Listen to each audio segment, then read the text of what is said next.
श्री सद्गुरु देवाय नमः। भाइयों बहनों, हम संसारवासी जीव हैं और हमारे जीवन का सबसे बड़ा सत्य यह है कि हम बहुत ही स्वार्थी और मतलबी बन चुके हैं। जब तक हमें किसी से कोई लाभ मिलता है तब तक हम उसके पीछे दौड़ते हैं, उसकी खुशामद करते हैं, लेकिन जैसे ही हमारा काम निकल जाता है हम उसी व्यक्ति से नाता तोड़ लेते हैं। यही व्यवहार हम भगवान के साथ भी करते हैं।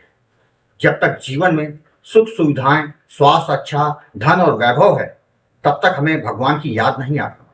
परंतु जैसे ही दुख, विपत्ति और संकट के बादल घिरते हैं, हम रोते गिड़गिड़ाते हुए भगवान को पुकारने लगते हैं। क्या यह उचित है? संत महात्माओं ने कहा है, भगवान से कभी भी सांसारिक वस्तुएं नहीं मांगनी चाहिए। यदि कुछ मांगना ही है तो भगवान से भगवान को ही मांगो। जब हमें प्रभु मिल जाए तब हमें सब कुछ मिल जाता है। संसार की वस्तुएं क्षणिक हैं, आज हैं, कल नहीं रहेंगी, लेकिन भगवान का नाम, भगवान का प्रेम और भगवान की कृपा शाश्वत है। हमारी सांसारिक जरूरतें तो भगवान स्वयं पूरी कर देते हैं, हमें उसके लिए परेशान होने की आवश्यकता नहीं है। मानव तन का उद्देश्य केवल एक ही है, भगवत प्राप्ति। यह दुर्लभ मानव जन्म केवल और केवल प्रभु का नाम जपने और उनसे जुड़ने के लिए ही मिला है, ना कि सांसारिक इच्छाओं के पीछे भागने के लिए। कब मृत्यु का खतरनाक पंजा हमें पकड़ ले, कब यह संसार छोड़कर जाना पड़े, कोई नहीं जानता। इसलिए संत जन कहते हैं, हर पल को जीवन का अंतिम पल समझो और निरंतर प्रभु का नाम जपते रहो, यही कल्याण का मार्ग है। संतों ने यहां तक कहा है कि यदि कोई जीव जीवन भर पाप करता है, परंतु अंत समय में यदि उसके मुख से प्रभु का पावन नाम निकल जाए या उसके कानों में भगवान का नाम पड़ जाए तो उसे मोक्ष मिल जाता है। सोचिए, यदि केवल अंत समय में भगवान का नाम लेने से इतना बड़ा कल्याण हो सकता है, तो जीवन भर यदि हम नाम जप करें तो कितना महान फल प्राप्त होगा।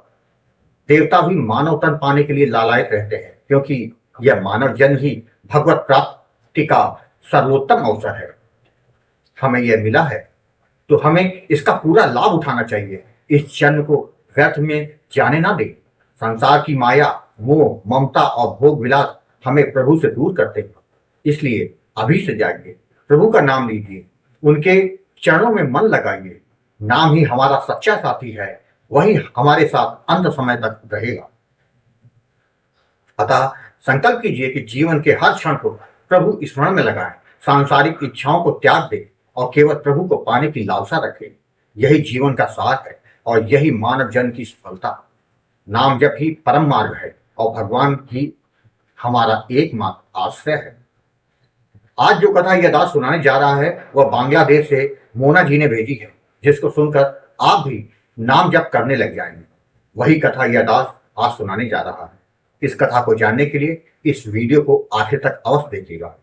इसके साथ ही यदि आप राम नाम के प्रताप से जुड़ी सत्य कथा का आनंद लेना चाहते हैं तो हमारे दूसरे चैनल गोकुल भवन अयोध्या को जरूर देखें।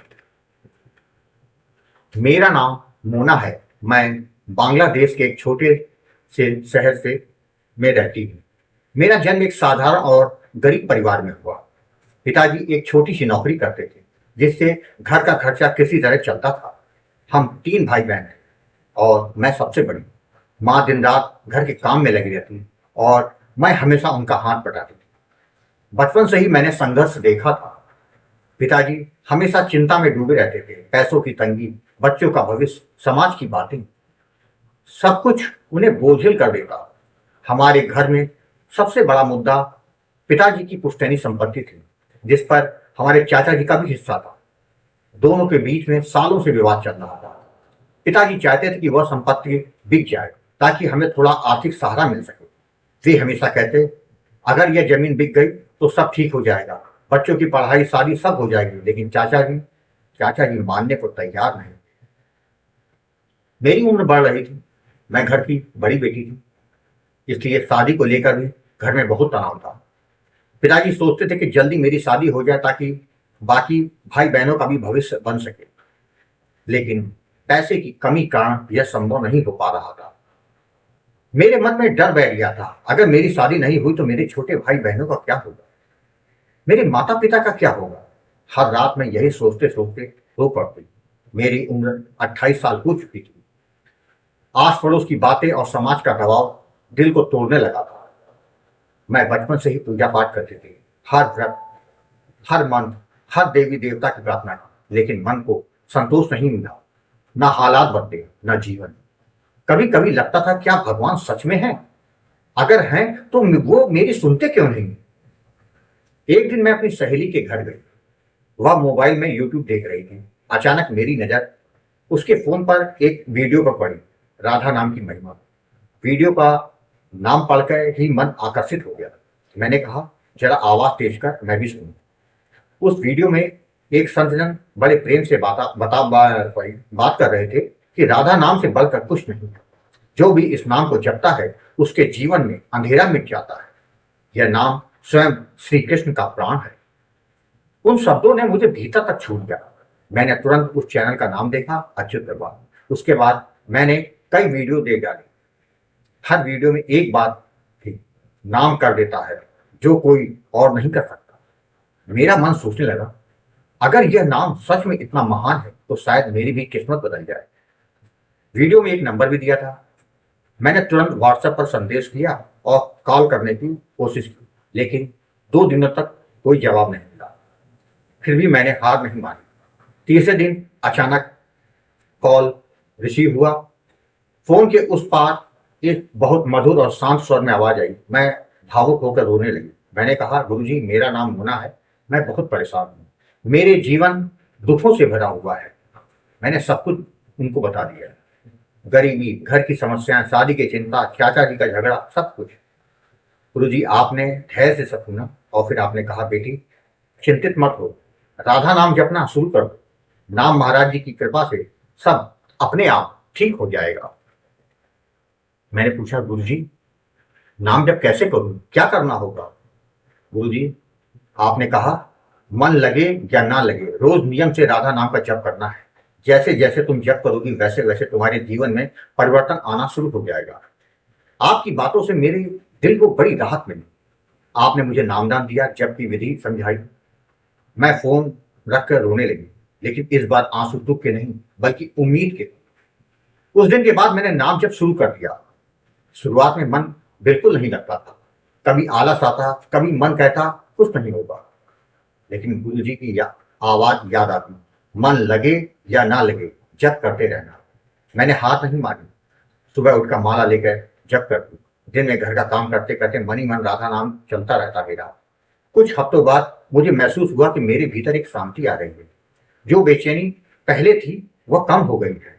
रात को नींद आने लगी। मन में एक अजीब सी खुशी रहने लगी। और फिर चमत्कार शुरू हुआ। हमारे चाचा जी, जो सालों से प्रॉपर्टी बेचने के लिए तैयार नहीं थे, अचानक खुद बोले, चलो जमीन बेच देते हैं। पिताजी ने जब यह खबर सुनाई तो मैं रो पड़ी। मुझे यकीन हो गया कि यह नाम महाराज की कृपा है। जमीन अच्छे दामों में बिक गई। घर में पैसों की कमी दूर हो गई। सोच रही थी अब सब ठीक हो जाएगा, लेकिन मैंने कभी कल्पना भी नहीं की थी कि नाम महाराज मेरी सबसे बड़ी चिंता भी दूर कर देंगे। जमीन बिकने के कुछ ही महीनों बाद मेरे लिए एक रिश्ता आया। लड़का अच्छा था, पढ़ा लिखा था, परिवार भी अच्छा था। पिताजी ने कहा, बेटी यह रिश्ता हमारे लिए भगवान का भेजा हुआ है। सगाई हुई और शादी हुई। यह सब सिर्फ 1 साल के अंदर हुआ। जो काम 10 साल से नहीं हो पाया था वह नाम जप ने 1 साल में कर दिखाया। शादी के बाद मैंने अपने पति को सारी बातें बताई। उन्होंने भी आश्चर्य से पूछा और बोले, मुझे भी नाम जप करना है, मुझे भी गुरु जी से नामदान दिला दो। आज मेरे पति भी नाम जप करते हैं। घर में शांति है, सुख है। गुरु जी, आपकी कृपा से हम खुशहाल जीवन जी रहे हैं। गुरु जी, आप कहते हैं नाम ही सब कुछ है। जो नाम कर सकता है वह कोई और नहीं कर सकता। मैंने इसे अपने जीवन में अनुभव किया है। नाम जप ने मुझे निराशा से आशा दी, मेरे घर की कलह दूर की, मेरे विवाह की चिंता मिटाई और सबसे बड़ी बात, मेरा मन भगवान में लगा। आज मैं हर किसी से कहती हूँ, राधा नाम से बढ़कर कुछ नहीं। गुरु जी, आपके मार्गदर्शन के बिना यह संभव नहीं था। आपकी कृपा ऐसे ही हम पर बनी रहे, यही हमारी प्रार्थना है। राधे राधे। भाइयों बहनों, संसार में दुख, कष्ट, परेशानियां हैं, यह सत्य है, लेकिन उसका समाधान केवल भक्ति, नाम जप और आत्मचिंतन में है। ईश्वर आपके भीतर है, बस एक बार प्रेम से उनका नाम लो, वो स्वयं तुम्हें अपनी गोद में उठा लेंगे। आपको कथा अच्छी लगी हो तो कमेंट में राधे राधे लिखना मत भूलिएगा, जिससे दास का मनोबल लगातार बढ़ता रहे और अच्छे प्रेरणादायक वीडियो आपको प्रस्तुत करता रहूं। आपसे निवेदन है, यदि आपके पास भी राधा नाम की महिमा, बांके बिहारी जी की कृपा और वृंदावन से जुड़ी कोई सत्य कथा हो, उसको मेरे व्हाट्सएप या ईमेल पर भेज सकते हैं, जिस पर वीडियो बनाकर अपने चैनल में अवश्य दिखाऊंगा। ईमेल का पता, व्हाट्सएप नंबर वीडियो के डिस्क्रिप्शन में दिए हुए हैं। राधे राधे।